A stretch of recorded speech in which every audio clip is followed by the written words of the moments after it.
अस्सलाम वालेकुम स्टूडेंट्स। आज के लेक्चर में हम नेक्स्ट एक और प्रॉब्लम देखेंगे जिसको हमने सॉल्व करना है बाय यूजिंग सिंपलेक्स मेथड। तो हमारे पास जो प्रॉब्लम है वो है मिनिमाइजेशन का। Minimise Z is equal to 3x1 plus 2x2 in subject to. यहाँ पे 3 कॉन्स्टेंट्स दी गई हैं जिसपे जो फंक्शन जो है वो सब्जेक्ट हो रहा है।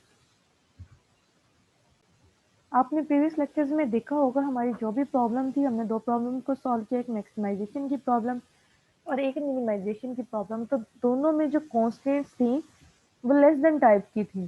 किसी में भी इक्वालिटी नहीं आ रही थी, सिंपल इक्वालिटी, और किसी में भी ग्रेटर देन की इनइक्वालिटी नहीं आ रही थी। तो ये प्रॉब्लम जो है यहाँ पे ये ग्रेटर देन की इनइक्वालिटीज हैं इसमें।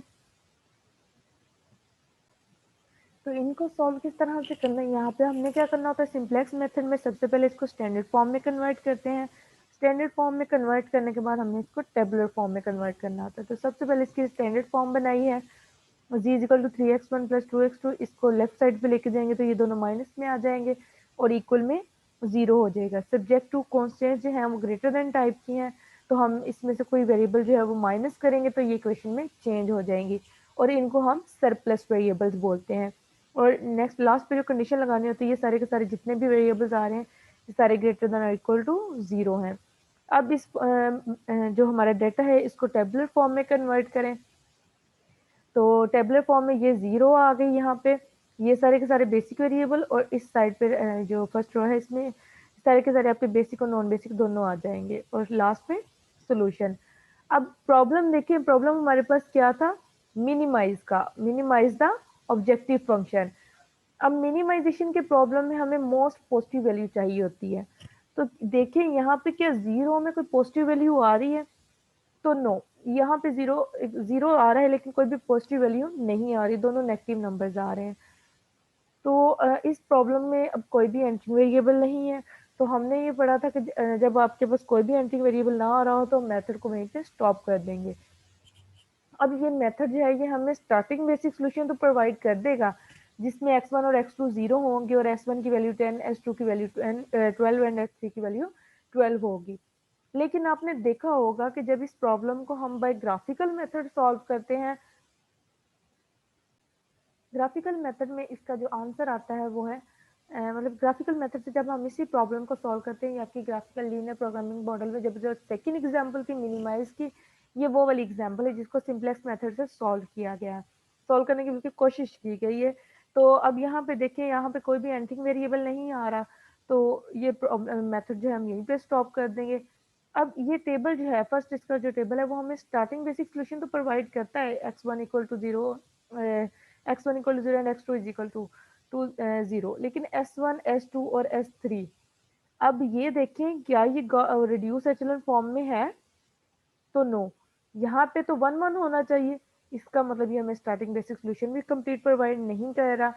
और यहाँ पे क्या होगी, x1 और x2 की वैल्यू 0 0 आ रही है जिसके ऊपर g की वैल्यू 0 है। हाँ, ये इसका एक सोल्यूशन है, लेकिन उस प्रॉब्लम से आपने देखा कि ये मिनिमाइज की प्रॉब्लम में इसका जो g का आंसर है वो आता है इक्वल टू 13, और वो उसमें x1 की वैल्यू जो होती है वो है 1 और x2 की वैल्यू जो है वो 5 है। इस पॉइंट के ऊपर जो है ये मिनिमम आंसर प्रोवाइड करता है। तो अब यहाँ पे ये जो जिसमें जिस प्रॉब्लम के अंदर ग्रेटर देन की इनक्वालिटीज आ जाती हैं, ये इक्वालिटी आ जाती है, तो वो बस सिंपलेक्स मेथड हम उसको सॉल्व नहीं कर सकते बिकॉज वो हमें एक स्टार्टिंग बेसिक सोल्यूशन प्रोवाइड नहीं करता। तो उस मेथड को इस टाइप की प्रॉब्लम्स को सॉल्व करने के लिए हमारे पास नेक्स्ट फर्दर मेथड है जिसको हम कहते हैं आर्टिफिशियल स्टार्टिंग सोल्यूशन। तो हम इस मेथड को आर्टिफिशियल स्टार्टिंग सोल्यूशन में हम खुद से इंट्रोड्यूस करवाते हैं आर्टिफिशियल वेरिएबल्स, देन लास्ट पे जाके उनकी वैल्यू 0 हो जाती है, हमें हमारा सोल्यूशन मिल जाता है। तो अब ने देखा कि सिंपलेक्स मेथड में जो लेस देन टाइप की इनक्वालिटीज होती हैं, कॉन्स्टेंट्स होती हैं, उनमें हम सिलेक्ट वेरिएबल्स को ऐड करते हैं और वो हमें हमारा एक स्टैटिक सोल्यूशन प्रोवाइड कर देते हैं और उसको हम बाई सिंपलेक्स मेथड सॉल्व कर देते हैं। लेकिन जिन प्रॉब्लम्स के अंदर ग्रेटर देन की इनक्वालिटी आ जाए या इक्वालिटी आ जाए, तो वो सिंपलेक्स मेथड से सॉल्व नहीं होते। तो हम इनके अंदर इंट्रोड्यूस करवाते हैं आर्टिफिशियल वेरिएबल और उनको हम as a slack variable use करते हैं। क्योंकि सिंपलेक्स मेथड में जो हमारे पास वो होता है टेबल, उसके अंदर जो लेफ्ट साइड पे नॉन बेसिक वेरिएबल्स आ रहे होते हैं, वहाँ पे हमने अपने स्लैक वेरिएबल्स लिखने होते हैं। तो यहाँ पे इस मेथड के अंदर हम आर्टिफिशियल वेरिएबल्स इंट्रोड्यूस करवाएंगे और एक स्टार्टिंग बेसिक सोल्यूशन लेंगे। तो इस मेथड को मतलब इस आर्टिफिशियल वेरिएबल इंट्रोड्यूस करवाने के दो मेथड्स हैं हमारे पास। इन दो मेथड को हम यूज करेंगे। एक हमारे पास है एम टेक्निक और एम मेथड ऑफ पेनल्टी। मतलब इस मेथड को हम एम टेक्निक भी बोलते हैं और मेथड ऑफ पेनल्टी भी बोलते हैं। और दूसरा हमारे पास मेथड है टू फेज मेथड। तो इस लेक्चर के अंदर जो है वो हम अपना एम टेक्निक मेथड को पढ़ेंगे कि ये क्या मेथड है, इसका एल्गोरिदम क्या है और इसके एक एग्जाम्पल को सॉल्व करेंगे। एम टेक्निक के अंदर हम आर्टिफिशियल वेरिएबल्स को इंट्रोड्यूस करवाना होता है। इसका सबसे पहले इसका एल्गोरिदम देखें। एल्गोरिदम क्या है इसका? स्टेप 1 है express the problem in standard form. सबसे पहले जो गिवन प्रॉब्लम होगा उसको हमने स्टैंडर्ड फॉर्म में कन्वर्ट करना है। देन स्टेप 2 है add a non negative artificial variable R I to the left side of each constant of the equation corresponding to constant of the type greater than or equal। कि जो भी हमारे पास constant जो हैंगी वो greater than equality वाली होंगी या इक्वल वाली होंगी, उसके अंदर हमने लेफ्ट साइड पे एक आर्टिफिशियल वेरिएबल को ऐड कर देना है। अब यहाँ पे आपने लेस वाली के अंदर इसको ऐड नहीं करना या सब्ट्रैक्ट नहीं करना। जस्ट जो हमारे पास इनक्वालिटी तो होनी है ग्रेटर देन टाइप की या इक्वल टाइप की, उसके अंदर हमने आर्टिफिशियल वेरिएबल्स को ऐड करना है लेफ्ट साइड पे। और उसके बाद जो नेक्स्ट स्टेप है वो क्या है? Assign a very large penalty to these artificial variables in the objective function to ensure that the artificial variables are zero in the final solution। उसके बाद हमने इन आर्टिफिशियल वेरिएबल्स को ऑब्जेक्टिव फंक्शन के अंदर भी लिखना है। और हमने इसको इस तरह से ऑब्जेक्टिव फंक्शन के अंदर लिखना है कि जब हम इस मेथड को सॉल्व करें, इस मेथड से प्रॉब्लम को सॉल्व करें, तो लास्ट पे जाके ये जो हमारे पास आर्टिफिशियल वेरिएबल है इनकी वैल्यू जो है वो जीरो हो जाए। और जीरो इसको बनाने के लिए हमने क्या करना है? ऑब्जेक्टिव फंक्शन के अंदर एक जब आर्टिफिशियल वेरिएबल्स को ऐड करना है तो इसके साथ एक पेनल्टी लगानी है। अब पेनल्टी क्या है? वो एक बहुत बड़ा नंबर है जिसको हम m के साथ डिनोट करते हैं। कहते हैं such a penalty will be designated by -m for maximization and +m for minimization problem. m एक बहुत बड़ा नंबर है। अगर जो हमारी पेनल्टी है, अगर मैथमेटिकली हम इसको लिखें तो हम बोलते हैं m अप्रोचेस टू इन्फिनिटी। ठीक है। तो जो हमारा मैक्सिमाइजेशन का प्रॉब्लम होगा उसमें हमने z के अंदर -m आर आई करना है। ठीक है। अगर हमारे पास प्रॉब्लम जो है वो मैक्सिमाइजेशन का है। ठीक है। और अगर हमारे पास प्रॉब्लम जो है वो मिनिमाइजेशन का हो जाए, देन आपने उसके अंदर +m पेनल्टी के साथ हमने +m लगाना है। z +m R I, where R I are artificial variables. ठीक है। उसके बाद जो हमारा थर्ड स्टेप आता है, उसके बाद हमारा जो थर्ड स्टेप है वो क्या है? Before putting the problem in tabular form the objective function is to be expressed in the non basic variables only. Non basic variables हमारे कौन से होते हैं? x1 x2 x3। जो भी ओरिजिनल वेरिएबल्स होते हैं ये हमारे पास नॉन बेसिक वेरिएबल्स होते हैं।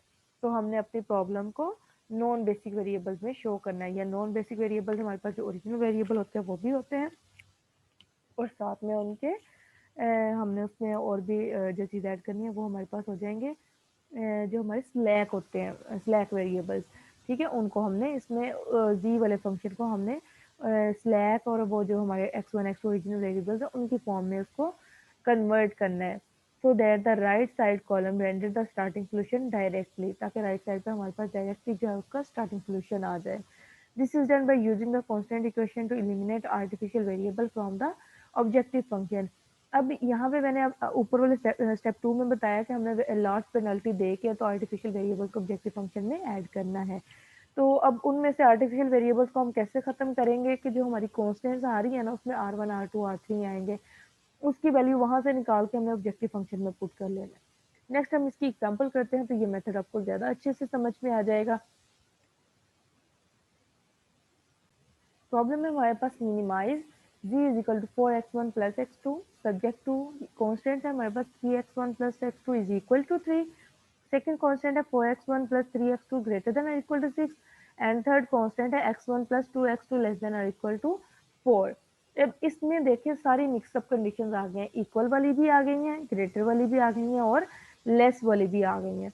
तो एम टेक्निक का सबसे पहला मेथड पहला स्टेप क्या है कि हमने इस प्रॉब्लम को स्टैंडर्ड फॉर्म के अंदर कन्वर्ट करना है। The model in standard form is, सबसे पहले आप इसको स्टैंडर्ड फॉर्म में कन्वर्ट करेंगे। तो स्टैंडर्ड फॉर्म में हमने इनक्वालिटीज को खत्म करके इक्वेशन में चेंज करना होता है। तो ये आ जाएगा 3x1 प्लस x2, पहली तो ऑलरेडी इक्वेशन थी तो हम उसको एज इट इज लिख देंगे। दूसरी में क्या आ रही है, ग्रेटर की इनक्वालिटी आ रही है तो हम लेफ्ट साइड पे कोई वेरिएबल माइनस करेंगे, देन ये इक्वेशन में चेंज होगा। तो जो वेरिएबल माइनस किया है उसको सरप्लस वेरिएबल बोलते हैं, उसको हमने यहाँ पे x3 से डिनोट किया है। तो उसको आप S1 से S2 S3 कोई भी वेरिएबल से डिनोट कर सकते हैं। इसी तरह से थर्ड वाली जो है वो लेस देन टाइप की आ रही है तो हम इसमें एक स्लैक वेरिएबल ऐड करेंगे, उसको हमने x4 का नाम दे दिया। और लास्ट पे कंडीशन लगाई कि जितने भी वेरिएबल्स हैं x1 x2 x3 x4 ये सारे नॉन नेगेटिव हैं। हमने मॉडल को कन्वर्ट कर लिया स्टैंडर्ड फॉर्म के अंदर। अब हमने इस मॉडल के अंदर आर्टिफिशियल वेरिएबल्स इंट्रोड्यूस करवाने हैं। तो स्टेप 2 के अंदर जब हमने इसको एल्गोरिथम पढ़ा तो उसमें मैंने आपको बताया कि आर्टिफिशियल वेरिएबल आर आई जो है वो हमने किस में ऐड करने हैं, उन कॉन्स्टेंट्स में जो या तो इक्वल टाइप की हैं या ग्रेटर देन टाइप की हैं। तो इन दो में आर्टिफिशियल ऐड होंगे, थर्ड वाली जो है वो लेस देन टाइप की है, इसमें आर्टिफिशियल वेरिएबल ऐड नहीं होना। तो ऊपर वाली दोनों में आर्टिफिशियल वेरिएबल को हम ऐड कर देते हैं। The model after adding artificial variables becomes, तो ये आ जाएगा 3x1 plus x2 plus r1। Second वाली जो है वो ग्रेटर देन टाइप की थी तो उसमें भी हम R2 ऐड कर दिया, थर्ड वाली लेस देन टाइप की तो उसमें हमने एज इट इज रहने दिया। और ये वाले जो आर्टिफिशियल वेरिएबल्स है हमने उसको एक पेनल्टी के साथ मल्टीप्लाई करके ऑब्जेक्टिव फंक्शन में भी लिखना है। तो ऑब्जेक्टिव फंक्शन में लिखने का क्या मेथड है कि अगर प्रॉब्लम मिनिमाइजेशन का है तो m के साथ प्लस आना है और अगर मैक्सिमाइजेशन का है तो यहाँ पे माइनस आना है। तो हमारा जो प्रॉब्लम था वो मिनिमाइजेशन का था, इसलिए हमने यहाँ पे जो ऐड की वो प्लस m r1 फिर प्लस m r2। अब इस सारे के सारे डेटे को हमने टेबुलर फॉर्म में कन्वर्ट करना है। बिफोर जो हमारा थर्ड स्टेप आ जाता है वो आता है कि इस मेथड मॉडल को हमने टेबुलर फॉर्म में कन्वर्ट करने से पहले जो हमारा ऑब्जेक्टिव फंक्शन है ये वाला जिसमें R1 और R2 भी आ रहे हैं, इसमें से हमने R1 और R2 को ख़त्म करना है, मतलब कि इनकी वैल्यूज लगानी है, इनको जस्ट x1 x2 xi's की फॉर्म में लिखना है। ठीक है, तो यहाँ से R1 की वैल्यू आ जाएगी 3 माइनस 3x1 माइनस x2 और R2 की वैल्यू आ जाएगी 6 minus 4x1 minus 3x2 and plus x3 और उन वैल्यूज को हम यहाँ पे असाइन कर देंगे। तो यहाँ पे देखिए ये जब हम R1 और R2 की वैल्यू लगाएंगे तो ये इक्वेशन बन गई। इनमें से आप x1 x2 x3 को कॉमन ले लें और ये बाकी लास्ट पे आपके पास 9m बच जाएगा, इसको इसी साइड पे रहने दें और बाकी सारे जितने भी वेरिएबल्स वाली वैल्यूज आ रही हैं उसको लेफ्ट साइड पे ले जाएं क्योंकि हमने z माइनस एक्स आई लिखना होता है। ठीक है ना, उसके कोफिशिएंट जो भी आ रहे हैं और इक्वल में सिंपलेक्स मेथड में 0 आ रहा होता है और इस मेथड में कोई ना कोई सोल्यूशन आ रहा होगा, तो वो हमारे पास 9m आ गया। अब हमने इस पूरे के पूरे डाटे को अपने टेबुलर फॉर्म में कन्वर्ट कर लेना है।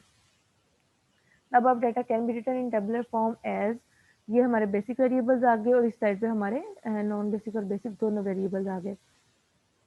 तो 0 को हमने सबसे पहले लिखा, यहाँ पे देखें x1 का कोफिशिएंट क्या है, माइनस इंटू 4 माइनस 7m, तो ये -4 और प्लस 7m आ गया। इसी तरह से x2 का कोफिशिएंट -1 प्लस 4m आ गया, x3 का कोफिशिएंट -m और x4 का कोफिशिएंट यहाँ पे 0 है। तो और जो हमारा आ रहा है सोल्यूशन वो आ जाएगा 9m। ठीक है, तो अब इसके अंदर देखिए हमने जस्ट इसको नॉन बेसिक वेरिएबल्स की फॉर्म में लेना था ना, तो नॉन बेसिक वेरिएबल्स हमारे होते हैं जो हमारे ओरिजिनल वेरिएबल्स आ रहे हैं x1 x2 और x3 या फिर जो हमारे स्लैक वेरिएबल होते हैं, हमने इसमें सरप्लस वेरिएबल सॉरी जो हमारे ओरिजिनल वेरिएबल आ रहे होते हैं उनको हम नॉन बेसिक वेरिएबल बोलते हैं और जी वाले फंक्शन को हमने नॉन बेसिक की फॉर्म में लिखना था। तो यहाँ पे x2 x1 x2 x3 हमारे नॉन बेसिक वेरिएबल थे, जी हमारा इनकी फॉर्म में आ गया, इसको हमने डाटे को टेबुलर फॉर्म में कन्वर्ट कर दिया। ये R1 की रो है जो सबसे पहले हमारे पास आई। ठीक है, अब जो टेबल की यहाँ पे ये जो बेसिक वेरिएबल होते हैं ना, ये सिर्फ और सिर्फ हमने स्लैक वेरिएबल लिखने होते हैं, सरप्लस नहीं लिखने होते यहाँ पे।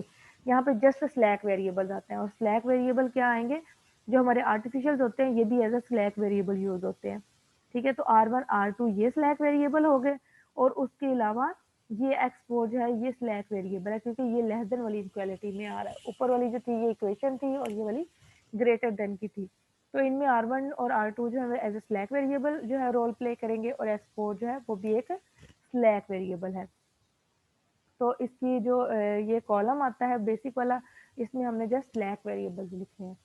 अब हमने, क्योंकि प्रॉब्लम हमारा क्या था, मिनिमाइजेशन का, तो हमने चूज करना है एंटिंग वेरिएबल। अब इसको simple Gauss Jordan method apply करके नेक्स्ट इसके सिंपलेक्स मेथड लगाते हैं। सिंपलेक्स मेथड के अंदर हम नेक्स्ट गॉस जॉर्डन मेथड लगाते हैं। तो सिंपलेक्स मेथड का कहता है कि अगर आपके पास जो प्रॉब्लम है मिनिमाइजेशन का है, तो जो एंटिंग वेरिएबल होगा वो मोस्ट पॉजिटिव वैल्यू होगी। तो यहाँ पे देखें मोस्ट पॉजिटिव वैल्यू क्या है, ये छोड़ दें आप, -4 और -1 ये छोड़ दें, बाकी देखिए 7m। m हमने क्या कहा, ये एक बहुत बड़ा नंबर है जो कि अप्रोच करता है इंफिनिटी को।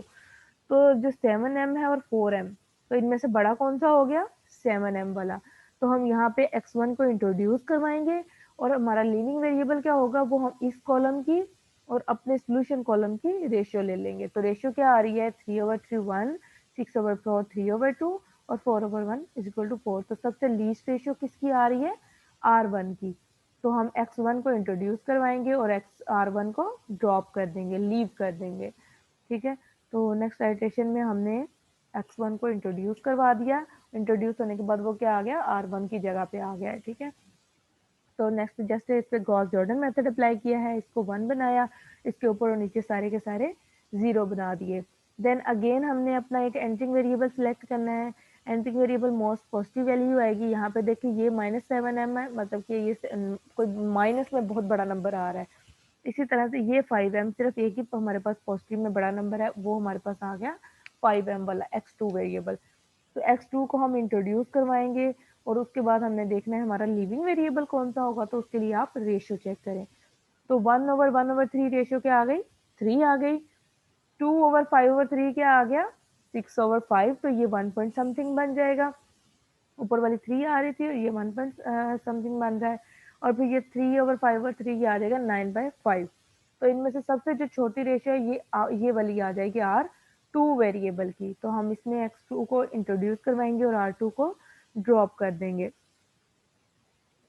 उसके बाद R2 वाले का यहाँ पे इस कोफिशिएंट को हमने 1 बनाना है, और ऊपर और नीचे सारे के सारे 0 बनाने हैं। और ये इस तरह इनको 0 किस तरह से बनाते हैं, ये मैं आपको प्रीवियस लेक्चर्स में बता चुकी हूँ। आप वो जाके लेक्चर्स वो देख सकते हैं। हम जस्ट हमने इसमें रिड्यूस एचेलॉन फॉर्म बना रहे हैं। ठीक है, उसके बाद यहाँ पे देखिए अब कोई हमारा एंटिंग वेरिएबल है, तो यस, क्योंकि यहाँ पे देखिए मोस्ट पॉजिटिव वैल्यू हमने देखनी है। तो अगर ये हम देखें तो -m ये बहुत बड़ा एक नेगेटिव नंबर आ रहा है, उसमें से अगर हम कोई चीज़ ऐड भी कर देंगे छोटा सा नंबर, तो फिर भी वो बड़ा नेगेटिव नंबर ही रहेगा। इसी तरह से ये भी एक बहुत बड़ा नेगेटिव नंबर आ रहा है, तो ये 1/5 जो है ये पॉजिटिव वैल्यू आ रही है। तो यहाँ पे हमारा x3 जो है वो एंटिंग वेरिएबल होगा, और जो हमारा लीविंग वेरिएबल है वो हम किस तरह से सिलेक्ट करेंगे, वो हम रेशियो लेंगे। ये माइनस वाली छोड़ देनी है, ये हमने रेशियो नहीं लेनी। 3/5 और 1/5 करेंगे तो इसकी रेशियो 3 आ जाएगी। 1/1 करेंगे तो इसकी रेशियो जो है वो 1 आ रही है। तो हम x4 को ड्रॉप करेंगे और इसकी जगह पे x3 को इंट्रोड्यूस करवाएंगे। तो यहाँ पे ये x3 आ गया, ये ऑलरेडी 1 है, तो जस्ट आप इसके ऊपर सारे के सारे 0 बना दें। अब देखिए हमने लास्ट वाली जो लाइन इसके एल्गोरिथम में पढ़ी थी वो ये थी कि ऐसी पेनल्टी हमने इसको असाइन करनी है जो कि आर्टिफिशियल वेरिएबल्स को लास्ट पे जाके 0 कर दे। तो अब देखिए क्या इस कॉलम में R1 R2 नजर आ रहे हैं, नहीं, तो उसकी वैल्यू क्या हो गई है, वो 0 हो गई है। तो हमारा जो आंसर आया है मिनिमाइज द ऑब्जेक्टिव फंक्शन, वो मिनिमम वैल्यू क्या आई है, 17/5। वो किन पॉइंट्स के ऊपर आई है, जब x1 की वैल्यू 2/5 है, x2 की वैल्यू 9/5 और x3 की वैल्यू 1 है। तो ये हमारा आंसर था। ठीक है, अगर आपको इस क्वेश्चन के अंदर कोई चीज़ नहीं समझ में आई हो तो वो आप पूछ सकते हैं। फर्दर हम नेक्स्ट लेक्चर में इसकी कोई एक आध एग्जांपल और करेंगे, और फिर उसके बाद हम अपने नेक्स्ट मेथड पे जाएंगे जो कि ट्रू फेज मेथड। ओके, अल्लाह हाफिज़।